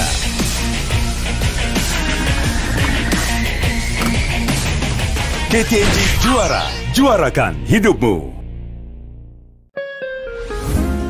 Sekarang apa-apa harus bintang 5. Belanja, liburan, sampai urusan rasa harus bintang 5. Cuma Fiesta yang pasti bintang 5. Bintang 5 dagingnya, bintang 5 crispy bubble-nya, bintang 5 enaknya. Makan di rumah berasa di restoran bintang 5. Fiesta pasti bintang 5. Saksikan program Investor Market Opening hanya di IDTV.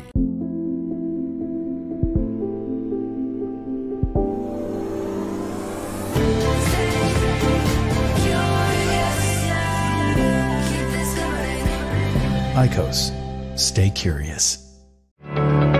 ID Food stands for the corporate brand name of the food holding company PT Raja Wali Nusantara Indonesia Persero. ID Food was formed and established by the government of Indonesia to realize 3 main objectives, which consist of supporting national food security. ID Food's business activities cover the fields of agriculture and agro-industry, livestock and fisheries, as well as trade and logistics.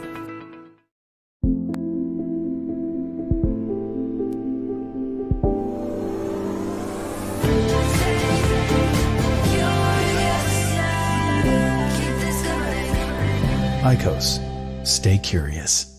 Yang terupdate, terkini dan terpercaya, tentunya hanya di Asal Usul yang semakin maju. Asal Usul, Sabtu dan Minggu pukul 18 waktu Indonesia Barat. Hanya di BTV, televisi paling menghibur.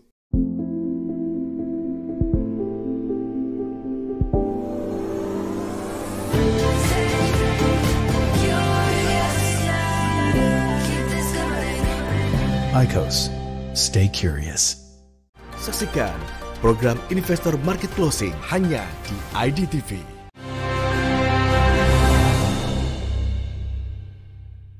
Dipersembahkan oleh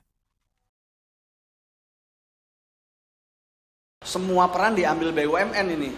Swastanya mau dibawa kemana untuk mendistribusikan pangan, terutama dalam rantai dingin ya Pak, cold storage. Karena menurut kami, cold chain distribusi ini adalah salah satu jawaban dari ketahanan pangan. Misalnya ikan, ketika musim tangkap, bagaimana caranya kita bisa menstok ikan kita dalam gudang. Demikian pula ketika harga ayam itu demand-nya turun, dengan gudanglah kita bisa menahan supaya harga ayam di pasar itu tidak jatuh. Jadi mungkin hal ini perlu diberikan masukan-masukan atau mungkin ada hal yang bisa di-sharing ke kami Pak sebagai pelaku usaha swasta. Terima kasih. Terima kasih. Assalamualaikum warahmatullahi wabarakatuh. Pak, tidak ada, tapi satu hal yang ini Pak, nggak ada yang marah-marah Pak, tidak ada yang menekan, karena mereka sudah tidak mungkin, sudah habis kata-kata itu Pak, hanya barangkali ada perlu minta dapat bagian aja untuk usahanya seperti sawit gitu Pak ya. Iya Pak, Dirut ID Food, berilah ruang berkembang swasta. Beri ruang, kalau dia sudah puas, sudah kesulitan, baru kita ambil alih pemerintah, biar ekonomi bergerak. Panelis, pertanyaannya Bapak itu memang hebat, tepuk tangan untuk panelis. Itu pernah kami diskusikan termasuk di Rakortas. Maaf, nggak apa-apa kita sampaikan untuk generasi kita. Ada kelemahan kita di Republik ini, pemerintahan itu biasa tidak bersambung. Kepala desa, bupati, gubernur, presiden. Ganti kepala desa, ganti program, kalaupun program sebelumnya bagus. Karena gengsi. Dan itu menghancurkan anggaran negara, APBN, APBD, dan seterusnya. Dan itu ribuan triliun. Contoh, ada satu daerah membangun lapangan sepak bola. Tapi karena ganti gubernur, ini tidak dilanjutkan. Akhirnya di daerah itu 3 lapangan sepak bola yang tidak jadi, tidak ada yang sempurna. Dan bisa aku tunjukkan, kalau Pak Nilis mau jalan-jalan, aku tunjukkan nih, lapangan bola 1. Kenapa? Ada ego, ada gengsi, dia ingin legacy. Padahal Ini pemerintahan berkelanjutan. Terkadang ada program tidak lanjutkan, benar. Tapi kami sudah kunci, masalah pupuk kami sudah kunci. Sudah keluar peraturannya, itu kuantum, bukan harga. Tapi Bapak benar, Bapak sangat benar. Jadi kita, negara menjadi negara poco-poco. 2 kali maju, 2 kali mundur. Kita berada middle income trap. Nggak bisa melompat. Karena tidak berkelanjutan. Alhamdulillah, sekarang ini pemerintahan, presiden sekarang dan presiden terpilih adalah berkelanjutan. Moga-moga ke depan Indonesia 100-200 tahun seperti sekarang ini. Jadi adem, berkelanjutan. Maaf, saya beda pendapat. Pak Mendak, kadang tidak enak di hati, tidak enak di telinga. Tapi saya katakan, bukan Amran, tapi Menteri Pertanian dengan Menteri Perdagangan, demi merah putih kita berhadapan. Bukan karena kepentingan pribadi, beliau sudah selesai hidupnya. Pengusaha besar, aku juga pengusaha tapi masih kecil. Tapi tidak lagi mikirkan apa yang saya harus ambil pada negara, apa saya harus berikan. Jadi Pak Anelis, itu kerjaan kita semua, generasi berikutnya, jangan ada ego, mulai kepala desa, bupati, gubernur. Alhamdulillah sekarang presiden terpilih dan presiden sekarang adalah menunjukkan contoh terbaik berkelanjutan. Nah, itu jawabannya Pak Anelis, bukan pertanian saja, seluruh Indonesia. Kemudian tahu tempe Pak, rencana kita membangun food estate itu gagasan yang bagus. Cuma baru dibuka 600 hektar, dihantam kiri kanan. Tidak bisa tumbuh dan seterusnya. Aku datang, aku ditanya, Bapak saya, Pak Menteri, coba gimana food estate? Pak, gampang. Bisa jawab sekarang? Nggak bisa Pak. Publik itu nggak bisa dijawab dengan narasi. Biasanya kalau narasi yang bagus Pak, itu nggak jadi di lapangan. Yang tadi saya katakan, gagasan besar tanpa action, nol. Kami pergi tanam, hari pertama kami panggil direktur, hubungannya nanti dengan kedelai. Aku panggil, direktur tolong tanam. Oh Pak, sulit ini tanah sulit. Makanya nggak gampang jadi direktur. Kamu saya tunjuk, masih banyak mau jadi. Kalau kamu tidak bisa bilang. Maksudnya Pak, harus tumbuh. Kalau tidak tumbuh, jabatanmu tidak tumbuh, bahkan mati. Akhirnya tanam jagung 40 hari, kami datang, tumbuh dengan baik. Orang sudah tanam di bulan, masa bumi nggak bisa ditanami? Jadi, dengan segala cara, ada lagi yang viralkan, pot-pot. Itu pot uji coba. Kami tanam 10 hektar, 20 hektar, tumbuh dengan baik. Kalau ada kemauan, pasti jadi. Akhirnya, kemudian terjawab kemarin itu, bahwa kami tanami jagung. Ada lagi yang jawab, tanam singkong, jagung tumbuh. Tapi nggak apa-apa. Itu kita nikmati aja. Kalau itu kita ambil pusing, kita yang stres dari pemimpin. Yang terpenting, aku berbuat yang baik, tidak melanggar undang-undang. Maaf, kami beragama Islam, tidak melanggar Al-Quran dan hadis. Kami jalan. Mesin ya, kami juga berusaha untuk meningkatkan produksi ini. Bagaimana mesin, terus kemudian juga pabrik gula yang selama ini masih non-aktif, kita juga akan berusaha untuk aktifkan.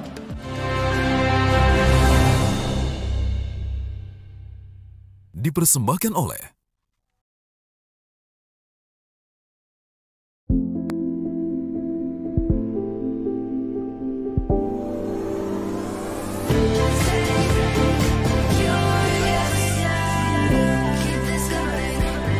IQOS. Stay curious. Sekarang apa-apa harus bintang 5. Belanja, liburan sampai urusan rasa harus bintang 5. Cuma Fiesta yang pasti bintang 5. Bintang 5 dagingnya, bintang 5 crispy bubble-nya, bintang 5 enaknya. Makan di rumah berasa di restoran bintang 5. Fiesta pasti bintang 5. Saksikan program Investor Market Opening hanya di IDTV.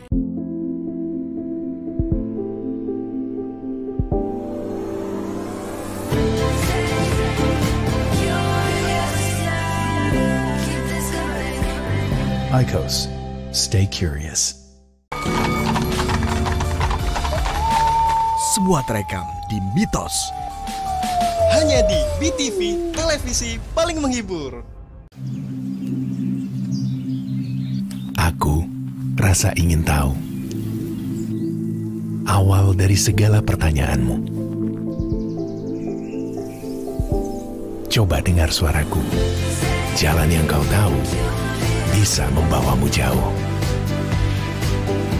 Tapi jalan baru bisa membawamu kemana saja. IQOS, stay curious.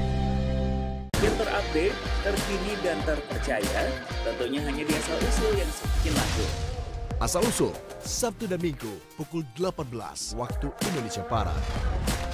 Hanya di BTV, televisi paling menghibur.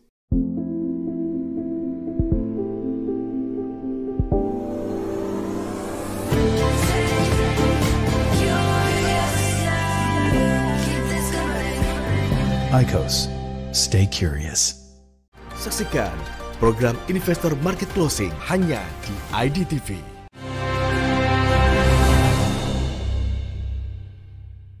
Dipersembahkan oleh Bapak Ibu, kami bangun 1 juta sana rencana. Pak Mendak, kalau izin, kalau selesai ini langsung aku terbang nih. Sana bangun 1 juta hektar. Nantinya Pak, kedelai, kalau beras sudah oke, kan ada 3 juta nih. Apa yang kita butuhkan itu kita tanam. Shortage langsung tanam jagung, tanam, dan itu pemerintah punya. Ini kan selalu PTA-kan. Dulu 2017, masih ingat Pak? Kami dulu, saya katakan 1 juta. Kami langsung tanam hanya 10.000 dan sekarang tumbuh baik. Bisa nggak ditunjukkan fotonya? Merauke. Sudah tumbuh baik yang kami tanam 5 tahun yang lalu. Nah ini Pak, ini Merauke. Kunker kemarin, kami mau lihat sana ada 60.000, 40.000 sudah oke. Tapi butuh teknologi tinggi. Semua ada yang mengatakan, teman sendiri, Pak Menteri, ambil orang di mana? 1 juta kali 2 juta orang, bagaimana naik kapal? Pak, ini zaman now, milenial, literasi digital. Ini ditombol di sini semua peralatan jadi.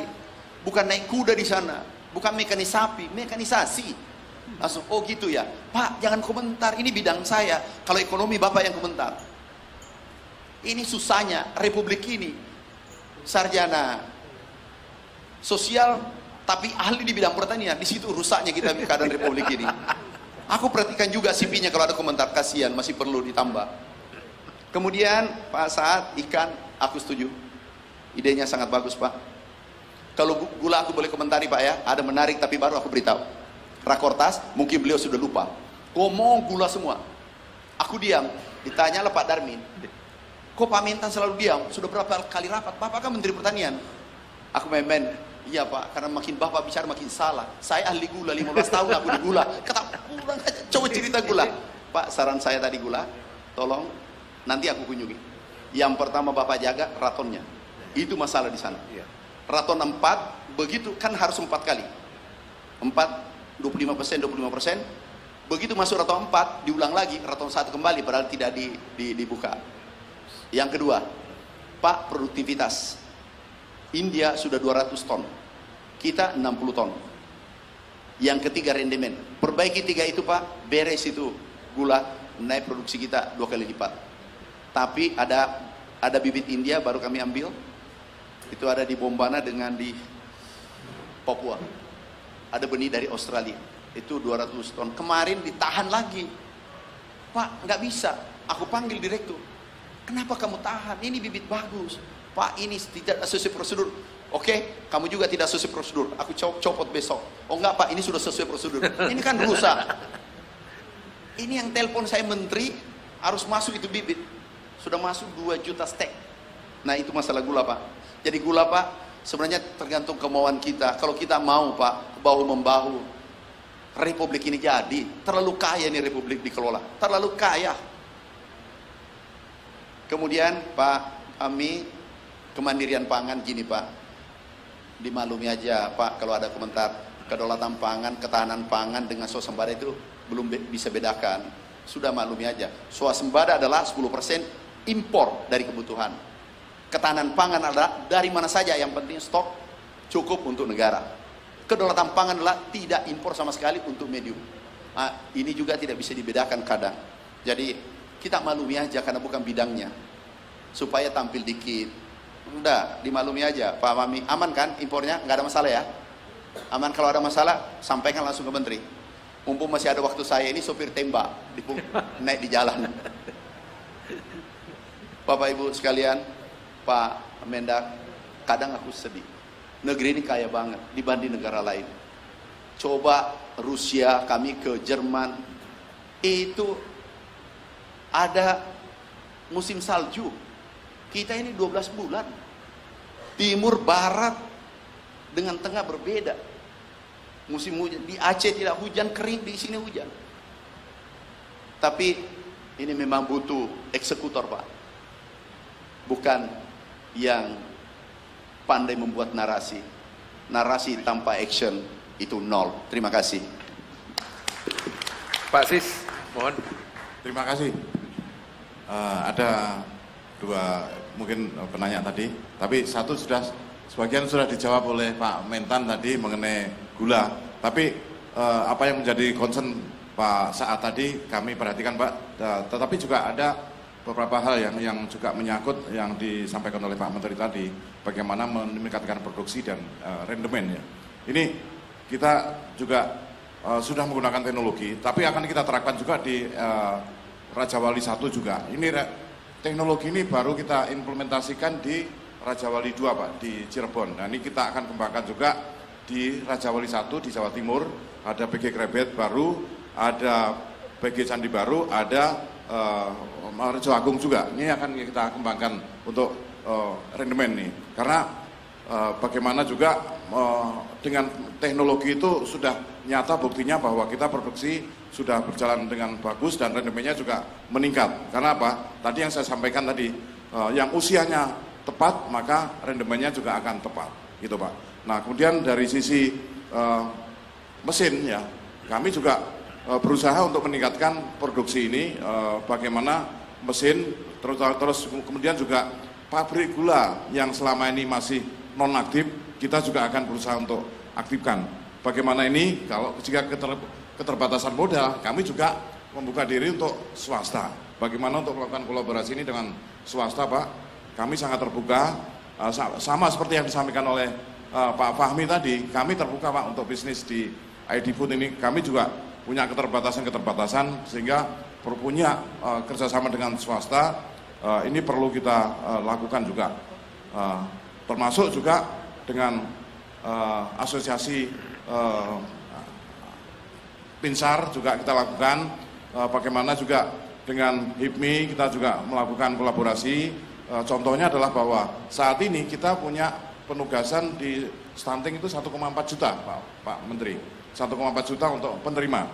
Nah, ini kita juga belum maksimal, baru sekitar 256.000 ya.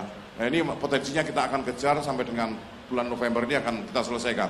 Memang ini agak terlambat, tetapi sekali lagi ini kolaborasi juga dengan peternak unggas dan peternak telur juga di daerah-daerah untuk memenuhi kebutuhan-kebutuhan ini, dan distribusinya kami juga melakukan distribusi dengan PT Pos dan termasuk juga anak perusahaan kami yang ada di Jawa Barat contohnya. Memang Jawa Barat saat ini yang pencapaiannya lebih tinggi ya. Ini adalah salah satu contoh bagaimana kita mendukung program stunting, ada 1,4 juta penerima ya.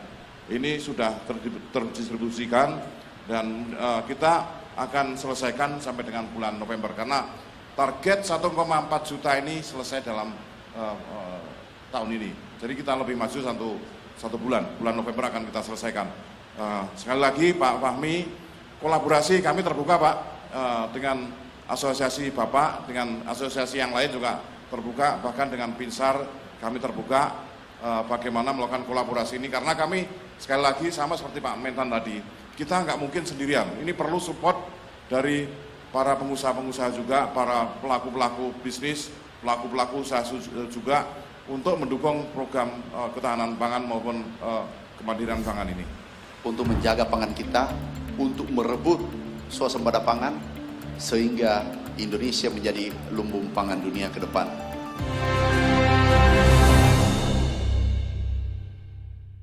Dipersembahkan oleh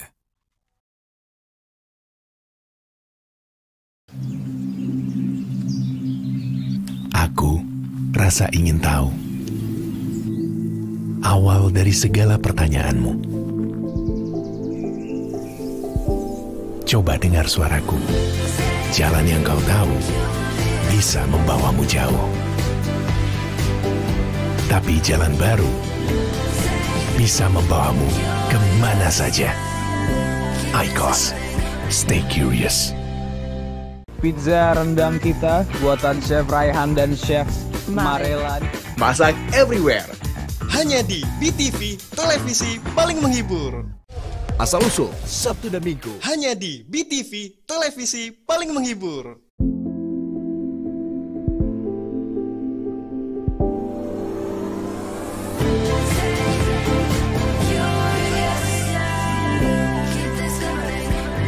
IQOS, stay curious. Pizza rendang kita buatan Chef Raihan dan Chef Marelan. Masak everywhere.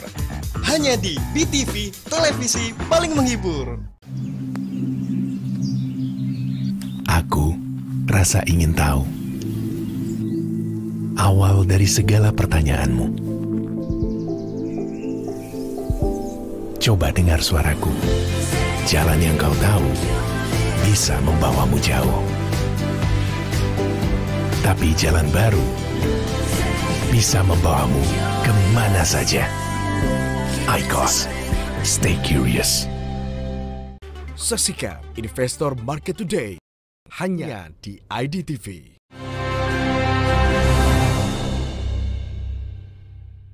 Dipersembahkan oleh Ibu, Bapak, dan Saudara sekalian, ini Pak Mentan harus meninggalkan ruangan dan karena ada tugas yang harus dilakukan, yaitu terbang ke Merauke. Sebelum closing statement dari kedua narasumber, saya ada beberapa hal yang barangkali bisa saya sampaikan, yaitu yang pertama, Pak Sis itu sudah langsung mendapatkan itu di luar dari perkiraan. Ini yang tadi diingatkan, bongkar ratunnya itu, dan bahkan bibitnya pun sudah disiapkan. Jadi ini kita sudah banyak hal yang kita dapatkan, itu baru satu hal, satu aspek. Tetapi berbagai informasi dan penjelasan yang disampaikan, terutama oleh Pak Mentan dan Pak Sis dari ID Food, itu memberikan ketenangan dan harapan dari kita semua, masyarakat dan bangsa ini. Kita memang harus hati-hati, tetapi tidak perlu ada kekhawatiran yang berlebihan, karena berbagai langkah yang telah disiapkan dan dilakukan oleh pemerintah untuk masalah pangan sudah dan terus akan dilakukan. Ibu, Bapak, dan Saudara sekalian, tugas kami sebagai media harus menyampaikan berbagai informasi ini yang bisa dipertanggungjawabkan. Dan saya meyakini apa yang disampaikan oleh Pak Mentan, saya tahu, tetapi ini perlu diketahui oleh semuanya, bahwa beliau berdasarkan data lapangan, berdasarkan pengetahuan yang ada, dan berbagai hal lainnya, dan beliau berani mengambil keputusan, berani membicarakan, berani mengambil langkah yang out of the box, dan bisa berbeda dengan rekan-rekan yang lain. Tetapi satu yang pasti, Bapak Presiden Jokowi tahu betul apa yang harus dilakukan dan mana yang akan diambil, memilih keputusan apa yang harus diambil untuk kepentingan bangsa dan negara, khususnya mengenai masalah pangan. Beberapa hal lain tadi juga disampaikan mengenai bagaimana mengatasi atau solusi apa yang dilakukan mengenai kelangkaan pupuk sebagai isu yang terus-menerus diangkat. Beliau sampaikan jelas sekali, dari mata anggarannya yang terus turun, tapi beliau mengabaikan atau menghapuskan angka rupiah, tetapi dari kuantumnya atau dari volumenya yang memang itu dibutuhkan pada 1-2 tahun ini. Tahun berikutnya pasti akan meningkat, dan itulah yang diikat. Kebijakan atau langkah yang diambil, yang mengeluarkan kebijakan itu sesuatu yang sangat berharga.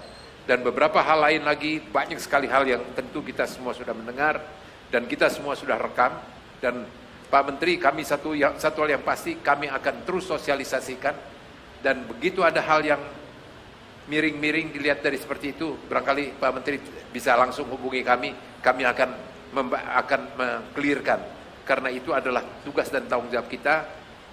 Keresahan yang ada yang tidak bertanggung jawab yang diciptakan, itu sebenarnya tidak bisa mengganggu perjalanan bangsa yang terus dalam situasi ekonomi dunia yang mengkhawatirkan ini. Maka kita harus bersama dan bersatu. Kita mensyukuri bahwa transisi pemerintahan ini berjalan dengan sangat baik, dan ini adalah yang terbaik di Republik ini dalam sejarah, dan juga di dunia. Kita tidak malu mengenai perubahan pergantian. Kita bisa memberikan contoh, negara demokrasi sebesar ini kita bisa melakukan proses transisi peralihan pemerintahan itu dengan sangat baik. Demikian juga dengan Pak Sis yang bertanggung jawab mengenai di ID Food, memberikan penjelasan dan gambaran. Swasta tidak usah terlalu khawatir, karena memang ada undang-undangnya yang mengatur seperti itu. Apa yang sudah bisa dilakukan oleh swasta, maka pada dasarnya swasta diberikan kesempatan, tapi BUMN ini akan melakukan ini, maka kolaborasi itu dibuka seluas-luasnya. Dan itu juga tadi sudah dipesankan oleh Pak Mentan. Ibu, Bapak, dan saudara sekalian, sebelum kita akhiri, kami mohon Bapak closing statement, Pak, dari Pak Mentan. Terima kasih Pak Enggar. Ini suatu kehormatan kami diundang di sini. Sekarang dunia dalam kondisi krisis pangan dan energi. Kita menarik pangan, Indonesia mulai terasa perubahan iklim, climate change di Indonesia terjadi saat ini. Sehingga juga terjadi penurunan produksi yang signifikan saat ini. Ke depan, mari kita kolaborasi untuk menjaga pangan kita, untuk merebut swasembada pangan, sehingga Indonesia menjadi lumbung pangan dunia ke depan. Kami yakin bisa, bila mana kita kolaborasi. Tanpa Bapak semua, kita tidak bisa berbuat banyak. Tetapi, kalau kita kolaborasi semua pihak, kami yakin kita bisa rebut lumbung pangan dunia, dan Indonesia bisa menjadi terhormat di mata dunia. Terima kasih. Assalamualaikum warahmatullahi wabarakatuh. Pak Sis. Terima kasih Pak Menteri, Pak Enggar, hadirin yang kami hormati. Pertama, tadi saya sudah menyampaikan penjelasan tentang ID Food. Jadi ID Food ini adalah sebagai holding dari yang dibentuk oleh Kementerian BUMN yang membawai ada 16 usaha. Semuanya bergerak di bidang pangan. Ada gula, ada peternakan, ada garam, perikanan juga ada. Oh ya, tadi Pak Fahmi, mengenai cold storage, kami juga punya 21 cold storage, Pak. Bisa berkolaborasi, Pak, ya, untuk ikan, Pak, ya. Ya, untuk Perindo punya 21 cold storage. Kemudian perdagangan dan logistik ini juga sebetulnya perdagangannya banyak di pangan, Pak. Jadi banyak pangan. Kita ditugaskan untuk bagaimana selain juga ketahanan pangan, juga bagaimana untuk mencari solusi-solusi bermitra kepada masyarakat, UMKM, tadi yang disampaikan oleh Pak Fahmi. Kita siap untuk melakukan kolaborasi sehingga tujuan kita untuk ketahanan pangan, kemandirian pangan bersama dengan ID Food, karena ID Food juga tidak sendiri, maka kita juga membuka diri untuk membuka ruang kolaborasi dengan para pengusaha. Demikian, terima kasih. Wassalamualaikum warahmatullahi wabarakatuh. Saya mohon maaf, tidak bisa memberikan kesempatan untuk ruang tanya jawab berikutnya, dan tetapi tidak akan tertutup komunikasinya, bisa langsung disampaikan ataupun nanti melalui kami. Demikian tadi diskusi kita dalam Investor Daily Roundtable hari ini. Sampai jumpa di lain kesempatan. Terima kasih Pak Menteri, terima kasih Pak Sis. Terima kasih.